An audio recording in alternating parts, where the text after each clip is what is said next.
I guess I have room for one last Datach game. J League Super Top Players brings the Datach Joint ROM system to a close.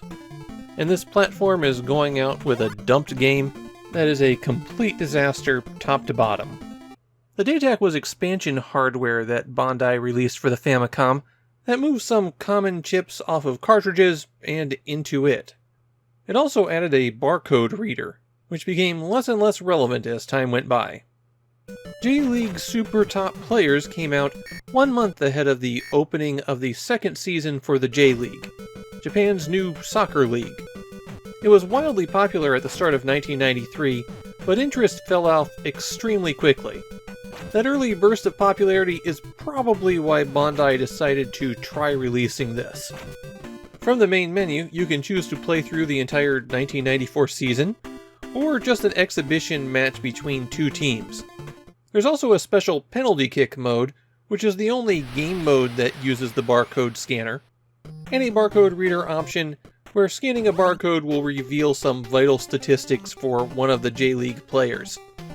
If you choose to play the season, the entire 1994 schedule is laid out for you. All of the teams, the days that they're playing, and who they're scheduled to play against. And integrating that real-world schedule is the only good thing about this game. Because once you get on the field, this is just about unplayable. If you have control of the ball, then B does a short kick and A does a long kick. And if you don't have control over the ball, B will swap which player you're controlling, and A will do a slide to try to steal the ball. And hopefully by this point, as you've been watching me play, you have been horrified at how herky-jerky all of the motion in the game is. Players jump around the field. A few of them might get some smooth motion for a little bit, but so much of the action is too choppy to even be recognizable. Controlling your team is next to impossible. You'll always jump your control to the wrong player, and anyone not directly under your control tends to ignore the ball and just kind of run around. Goalies generally laze about, not doing anything, unless you go straight at them, in which case they might decide to move in that direction. Even the ball physics don't really work properly.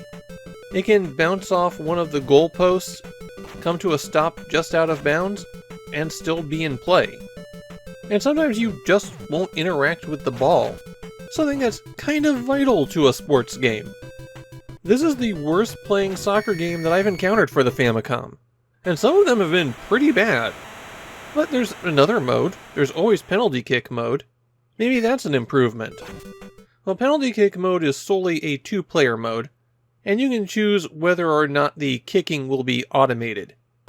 Both players have to scan in a barcode, and that will give them the soccer player who they'll be controlling. And then you have to guide your very slow-moving goalie to block shots. So no, the penalty kick mode isn't much better. I will give J League Super Top Players this.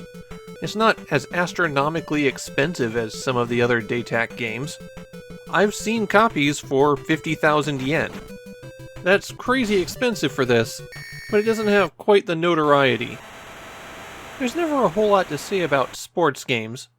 They're about as straightforward as you can get, after all.